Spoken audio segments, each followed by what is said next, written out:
Come on up, Ted.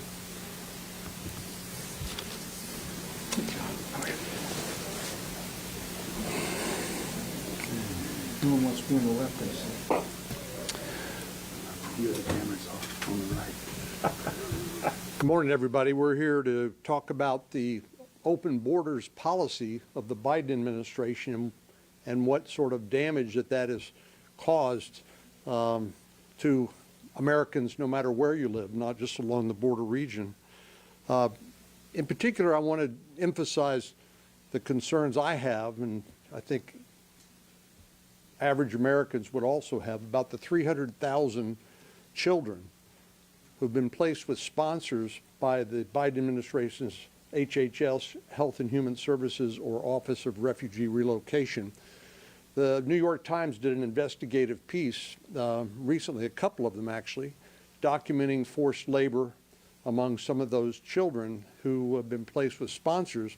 But one of the most shocking statistics that was revealed in those stories, that of the 300,000 children who've been placed with sponsors in the United States, not necessarily relatives, could be a parent, could be a distant relative, but could just be a foster home, that in 85,000 of those placements, the 30-day wellness call that is typically made by the administration went unanswered.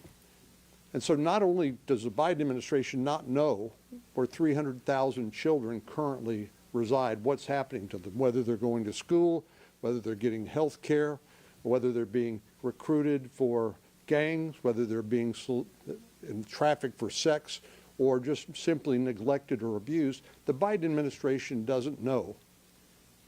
And the truth is they don't care. Because if they did know, they would do something about it. But they refuse to do so, even though, as the New York Times documented, high-level officials like Marty Walsh, the former Secretary of Labor, Susan Rice, former domestic policy advisor, among others, were told about what was going on and yet refused to do anything about it. You know, I've wondered as a border state senator, what's it going to take to get the attention of the Biden administration to finally do something about the Biden border crisis? Well, obviously 300,000 children who are in the United States that they don't know what they are or what's happening to them, what their circumstances are. That's not enough to move them. How about 108,000 dead Americans? Dead because they consumed some of the drugs that are smuggled across the southwestern border, including 71,000 from fentanyl. I've gone to high schools, I'm sure my colleagues have too, and grieved with the parents and school officials over kids who thought they were taking a Xanax or a Percocet, but in fact were taking a counterfeit pill laced with fentanyl, enough to kill them. I still wear a wrist bracelet from one I got in Carrollton Farmers Branch, where a father gave me a bracelet that commemorates his daughter who lost her own life as a result of a fentanyl poisoning, and it says, "One pill can kill," trying to raise public awareness to this scourge. So if 300,000 lost children won't get the Biden administration attention, how about 108,000 dead Americans? Well, apparently that's not even enough to move them. Finally, let me just say, even the Attorney General of the United States acknowledged that the mass migration of individuals across the border was really part of a larger game plan. First of all, it makes these transnational criminal organizations, the cartels, rich. But secondly, by diverting Border Patrol, taking them off the front lines so they can attend to administrative duties like feeding these unaccompanied children, changing diapers and the like, that's created a huge opportunity for the drugs to come across, which again contributed to the death of 108,000 Americans last year. So we're here today to ask, what will it take? What will it take to finally get the Biden administration to wake up to their failed open border policies? And how many more people need to die? How many more children need to be lost before the Biden administration finally agrees to work with us on a bipartisan basis to address this problem? Senator Langford. Senator Corden, thanks for your leadership on this, that you have been at this and at this and at this, to be able to focus in on the country on what we're going to do on the border crisis. It's interesting that the numbers can run up to 10,000 a day, and then they drop back to 3,000 to 5,000 a day, and the Biden administration says, look, the numbers are way down, and it seems that the national media just looks away. They just take the cue from the Biden administration, don't pay attention to this anymore. Everything's just fine. Don't stare at the 3,000 to 5,000 people still coming across the border, still being released into the unaccompanied minors that are still being released out in the countries that the Biden administration has no idea where they are. We have multitudes of challenges here. The population crossing the border right now is a different population than what we saw even last year. Fewer people that are Spanish speakers. The cartels are advertising worldwide and are drawing more and more people in from Pakistan, from Russia, from China, from West Africa, from areas outside of Central America. We're seeing folks that are coming in. The vast numbers of those are men in their 20s and 30s. We saw this at 9/11, where the country was not focused in on individuals that were illegally present in the country, and a small handful of people that were not legally present in the country caused a major national security loss for us, and 3,000 Americans die. Listen, this is a national security issue because we have more and more people that are crossing the border that are not from our region, that are literally come from all over the world, facilitated by the cartels. We have more and more children that are in our country that this administration has no idea where they are, and we have more and more operations from the cartels where they're pushing across asylum seekers at one point, then 3 miles down the river, pushing people in with backpacks and camo to be able to bring in who knows what. This is an ongoing issue. And for whatever reason, the media has chosen to look away and just pretend this problem is solved because the Biden administration has released the numbers are down, when the numbers are 3 times higher than what they were during the Obama administration, and we still have a record low number of deportations while we have a record high number of people illegally crossing the border. All we're trying to do is to be able to get the administration to do their job. They have a basic requirement to be able to enforce the law. Our simple statement is follow the law, enforce the law, follow through on that. We're glad to be able to partner with them on ways to be able to fix the asylum process. There's lots of things that have got to legislatively be done. But right now they have the obligation to follow the law and enforce the law. I just want to thank my colleagues for highlighting a very, very dark issue. And at the end of the day, Biden is simply derelict in his duty. We've seen over 300,000 unaccompanied minors. They flooded the border. 85,000 of those children have been reported missing. I just want to reiterate that number. 85,000 of those children are reported missing. We hear reports of child labor, cruel working conditions, abuse, and untold other horrors. And here's from Joe Biden back in 2018, soon to be a candidate at that point. He said, a policy that separates young children from their parents, it isn't a deterrent, it's unconscionable. He also said, a policy that traumatizes children isn't a bargaining chip, it's abhorrent. Remember, these are the words of Joe Biden. It's simply put that his open border policy is exactly what he said that it shouldn't be. It's unconscionable and it's abhorrent. Friends, strong nations shouldn't have weak borders. Strong nations don't allow tens of thousands of children to be lost and to be abused. So for the sake of these children and for the sake of our national credibility, we need this administration to change course.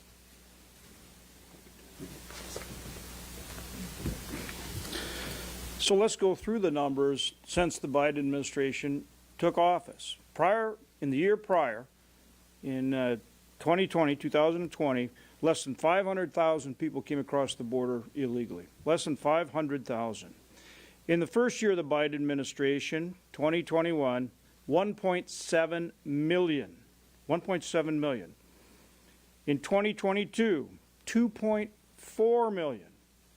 2.4 million people that year alone.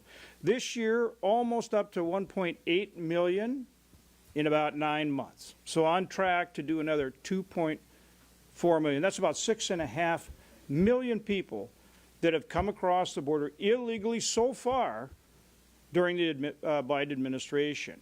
And that just counts the ones that we know of, the gotaways and so forth. Add those in as well. And it's not just the southern border now. You're seeing the same thing on the northern border as well. I'm from a state on the northern border. The first year, less than 30,000 came across. First year of the Biden administration. Now it's over 130,000 so far this year, just in 9 months.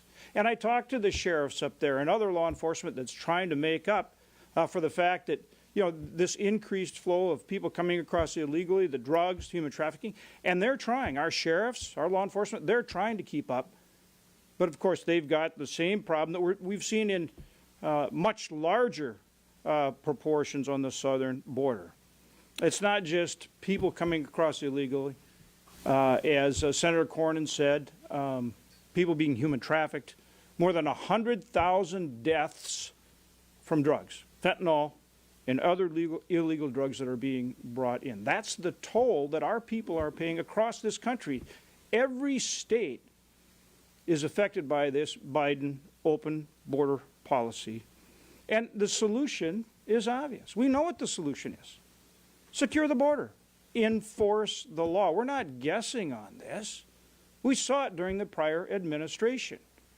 Complete the wall and enforce the policies that will stop this draw of people coming, meaning the Remain in Mexico protocols and the Third Safe Country protocols. We've seen it work. And it's something that's affecting people all across this country, as I said, in every state.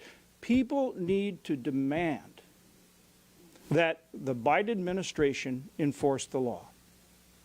Alejandro Mayorkas, Secretary Mayorkas, needs to start putting the true facts out there, what's really going on. What's really going on. And quit saying he's enforcing the border as 6.5 million people come across illegally. The drugs, the human trafficking. But Americans need to demand that the Biden administration enforce the law, because border security is national security. Well, first of all, I want to thank all of you for coming here. Senator Cornyn asked, what can we do to get the Biden administration's attention on this? It starts with getting the media's attention to this awful, awful problem. This is a chart that I started developing as Chairman of Homeland Security, and way down on the left-hand side of that chart, that was the humanitarian crisis that President Obama declared when we were apprehending about 2,000 people a day. His Secretary of Homeland Security, Jay Johnson, said it was a really bad day for Border Patrol when they encountered or apprehended 1,000 people a day. As Senator Langford said, we've hit days of 10,000. And the Obama humanitarian crisis just looks like a little bump in comparison to what is happening now under Joe Biden. We don't talk enough about what humanitarian depredations are occurring because of this illegal flow. Senator Hoeven talked about the numbers. He's talking about encounters. We don't even call them apprehensions anymore. Now we encounter, we process, and we disperse. Some are returned, but in total, DHS not being particularly transparent about this, but we are approaching about 5 million people during the Biden administration that have come to this country illegally, been encountered, processed, and dispersed, or come in as a known or unknown getaway. Almost 5 million people. Half the states have a population less than 5 million people. That is the magnitude of the problem. As Chairman of Homeland Security, we held something like 30 hearings on this problem. We talked about the human depredations. We talked about how children being sold for $81 to create family units to exploit our asylum laws. We heard testimony of a little 3-year-old boy just left to die in a field, basically, with a phone number written on his shoe. That's what happens after they've been used. They just get abandoned. Or even worse, they get put into human or sex slavery. And we're not talking about that enough. We're not talking about the human depredations result of President Biden's open border policy. His open border policy is facilitating the multi-billion-dollar business model of some of the most evil, people on the planet. Back in the envelope calculation last time I was at the border, figures about $18 billion we're funneling into the human traffickers, into the sex traffickers, and the drug traffickers. I was recently on a Zoom call with Tim Ballard talking about the Sound of Freedom movie that is doing well at the box office. So over $100 million so far collected. What's happening on the left is they're vilifying that movie. The media, mainstream media, is ignoring it. When the story, the tale that that movie is telling ought to be highlighted. Sex trafficking little children. Where do you think the 85,000 children that they've lost track of, what do you think they're doing? How do you think the young women pay off their $5,000 to $15,000 human trafficking fee? It's in the sex trade. It's in human trafficking. It's other forms of involuntary servitude. The American people need to be told the story by the mainstream media so that the public will put pressure on the Biden administration to stop this, to end this. Now, next Tuesday, I'm very pleased that Speaker McCarthy is hosting a viewing of The Sound of Freedom Tuesday night. I'm certainly going to go. I hope if you don't have an opportunity to go to that, I hope you go to a theater and hear that story and then tell that tale. Thank you. Couldn't agree more with Senator Johnson. Here we are, Senate Republicans, standing here again talking about the very same topic. The toll that the Biden border crisis is taking, not only on Americans, but the migrants that are being used and abused to further someone else's call. Make no mistake, this is both a national security and a humanitarian crisis. Now, I have been to the border. I went 3 times in the first 2 months in office because I wanted the real, unvarnished truth. I asked them, tell me even what you think I don't want to hear. I want to know the full set of facts. And one fact is that our courageous Border Patrol agents, ICE, National Guard, local law enforcement are doing every single thing possible to make sure that Americans maintain their safety and that they help end this crisis. But the bottom line is they're overextended and they're under-resourced. What has stuck with me the most are the stories that I heard when I was down there. I saw a little baby, 6 months old, shivering and wet from just getting pulled out of the river with her parents. I saw a little pair of shoes, y'all, just on the ground next to the riverbank. That little pair of shoes has a story. But we need you to help us tell that story. I looked in the eyes of a CBP agent when he said that one of the hardest days he's ever had in his entire life was pulling the lifeless body of a woman from the Rio Grande who was pregnant with twins. Folks, this is having real implications on real people. And the only people that are benefiting from Joe Biden's failed policies is not Americans. It's not these migrants. Just as Senator Johnson said, it is essentially terrorists and drug cartels that are making bank and getting their way. We need the American people to stand up and stand with us and say enough is enough. When you think about these 300 unaccompanied children that have come across the border, let me tell you something. I'm a mama. Do you think I'm going to let my child wander in hopes that someone finds them on the other side of the border? Absolutely not. I have talked to these young women, and it wasn't that they were raped every day. It was how many times a day they were raped. Folks, this has real implications. You look at the real stories of a 13-year-old boy who is being sent to be a day laborer all day long. He's not living the American dream. He's paying back what his parents owe or he promised to a drug cartel. None of these policies that the Biden administration is putting forth are humanitarian in any way, shape, or form.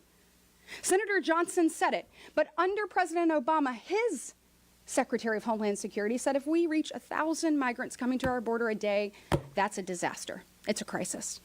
Well, you all saw when I had Secretary Mayorkas in front of the Homeland Security Subcommittee, he wouldn't even call what we have today a crisis.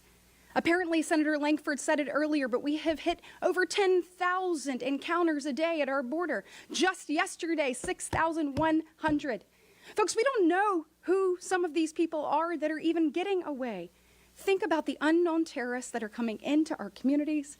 You think about the child traffickers, and you think about the fentanyl that we are seeing just dive into even our classrooms and our schools. We must do more. We must stand up and tell the drug cartels that the American dream is not for sale. Because the people that are paying the price are these kids. But if you all don't decide to tell this side of the story, the real side of the story, they are the ones that are going to pay. I can promise you that. Thank you. Questions? Yes, sir. Texas Governor Abbott has responded to the situation with different efforts to address the border with buoys. Razor wire, the Justice Department says they're now assessing that. I know you've defended those measures before, so they're desperate measures, called for in desperate times. Any change in your thinking on this, given the email we saw this week with the state trooper talking about migrants being pushed back into the Rio Grande and other practices that critics say are ignorant?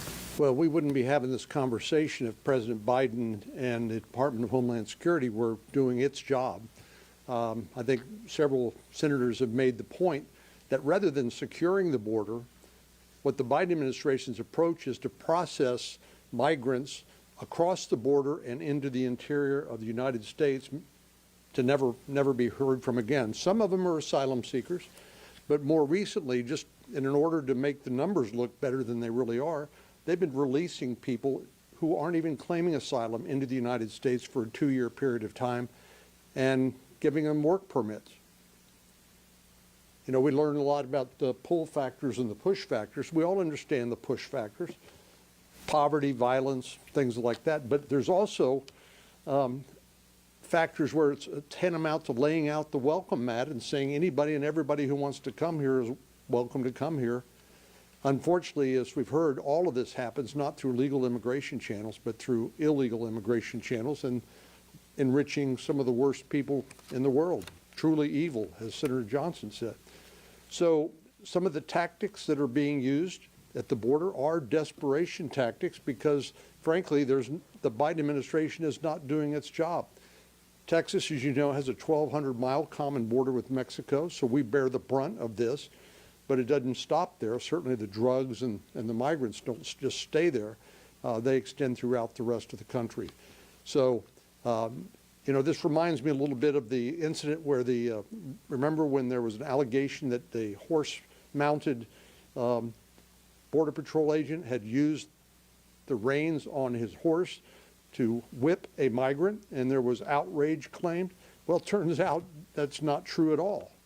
And in fact, that didn't occur, but you never hear the truth from the Biden administration. They want to vilify the very people that Senator Britt was talking about who are doing an incredible job along the border. But it's a thankless task and ones where they know the administration does not have their back. So I'm glad Governor Abbott's willing to take the measures that he thinks is necessary, but because the federal government is not doing its job. Yes, sir. Thank you, Senator Cornyn. Are Senate Republicans willing to use the appropriations process to, excuse me, as leverage to put forth measures to secure the border, such as having a border wall? Senator Britt happens to be the appropriations chair or ranker of that. Yeah, so one thing that we saw immediately from this administration is the lack of seriousness that they have when it comes to actually fixing this crisis. So you have President Biden put out his budget, and while he increased a number of things in his budget, Homeland Security, the Department of Homeland Security, which is actually the department that is about keeping Americans safe, was the only department to receive an actual cut of 1%. I was very disheartened to see what Senate Democrats put forth, and in the appropriations process, ultimately giving our Homeland Security bill about a 6.2% cut over here across the board. In order to be able to do what we need to do, we are definitely going to have to push. We are definitely going to have to speak up. We look at the bill in front of us. We know that we are in the minority, but we are certainly in conversations to make this the very best bill possible. Is it a bill that I would write if I were in charge? Likely not. But we are working time and time again to make sure that we get critical components to actually secure the border. I am not interested in border management. I am interested in border security. This crisis is not only one for Americans, but these migrants are paying the price as well. We've got to make sure that people understand in this nation that we're not going to reward you for lawlessness. But that's exactly what Biden and his failed policies are trying to do. So we're working diligently to get the best bill possible under, obviously, the current constraints that we have on this side of the Hill. But is it a red line? I want to make 2 points. I'm on appropriations as well. I want to make 2 points in that regard. Number one, the funding issue. The Biden administration has funding to build the border barrier, to build the wall, and they won't use it. They won't use the funds because they won't enforce the law, because they want an open border policy. What has to happen is, I think that media, the public, everybody has to say to the Biden administration, will you acknowledge that the cartels are bringing people across illegally? And I'd like to hear their answer. Are they going to say yes or no? Because if they say, well, yes, obviously the cartels are bringing people across, then the next question is, why are you enabling these international criminal networks? Why are you, in essence, making them very, very wealthy and very, very powerful and having them set up in our country? Why are you doing that? Why are you following a policy that allows that? And as far as the funding, why are you not using the funding that you have right now to stop it, in addition to implementing the policies like the Remain in Mexico and Third Safe Country policies that would stop it? Yes, ma'am. Senator Britt, you touched on this a little bit, but your points about the Biden administration are well taken. At the end of the day, though, a lot of this onus is on Congress. There hasn't been a comprehensive immigration reform bill in nearly 4 decades. So what bipartisan conversations, real concrete conversations, are being had, if any, to show the American people this is more than just messaging? Well, let me turn it over to Senator Britt to respond to your question. But I introduced about 2 years ago the Bipartisan Border Security Act with the Senator Sinema, bipartisan bill in the House, Henry Cuellar and Tony Gonzalez, thinking that if things got so bad that the Biden administration was feeling such heat from its failed policies, they might be looking for a lifeline. But we got no response. They don't care. I mean, like I said, we haven't been able to get their attention. And I think we should acknowledge the fact that, when the Democrats say that we need to pass comprehensive immigration reform, they're using these children, they're using these grieving families as leverage to get other political points they want in terms of amnesty programs or other immigration measures. That's not going to happen. That can't happen. Just real quick. See that point right there? That was a low point that occurred at the end of the Trump administration because he took matters in his own hand because Congress wouldn't act to reform our asylum law. So you say Congress has, yeah, I think Congress should act. But a president can secure the border. President Trump did. By return to Mexico, the third safe country policies, other agreements with other countries. We were building the wall. Immigrants realized, or people trying to come to this country illegally, is we were serious about securing the borders, and they stopped coming. We pretty well stopped the flow of unaccompanied children, of family units exploiting our laws. We stopped it. It's because we had a president that was serious about securing the border. Unfortunately, we have a president in the office now that is not faithfully executing the law. and literally is committed to an open border policy. And the results are obvious. The results are sickeningly obvious. And I just ask all of you in the press, would this be an ignored story? Because this is an ignored story. Would this be ignored if there was a Republican president in office during this point in time? I was down in Guatemala. I toured a facility, a safe house for sex-trafficked little girls. The youngest was 11. They had the cribs there for the little babies these sex-trafficked little girls were having. If you can't get angry about that, if you in the media can't get interested enough to report the truth, the depredations occurring, they have to be stopped outside of politics. There should be nothing political about this. We passed this Secure Fence Act on a bipartisan basis. I think 85 members of the Senate voted for it. And yet now, Democrats refuse to even build the wall that we've already bought and paid for. So a president who's serious about this can fix this problem. He can stop a lot of this trafficking. We have a president right now in office who could care less. The current vice president was on my committee when we heard testimony about a child being sold for $81. She obviously could care less, and you can see the results. Just to add to that, so in 2006, this body passed the Secure Fence Act with 80 votes. We all know that if you have a boat that's taken on water, you got to plug the hole, right? Building a barrier and a wall and making sure that we have a way to keep our borders safe is critically important. And the challenge that I really have as I've dug into this issue and really tried to learn is that back in 2006, everybody agreed on that. Of those 80 votes, do you know who voted for the Secure Fence Act? Hillary Clinton, Barack Obama, Chuck Schumer, and guess what? Joe Biden. They are being ruled by the extremes, and they're letting that cloud their vision and doing what's right. What's right is protecting this nation. You know, finish building barriers so that we can make sure that we know who comes here and when and how, so that we take back control, that American laws take back control, not lawlessness, not drug cartels. They're running shot here. They're the ones that are profiting.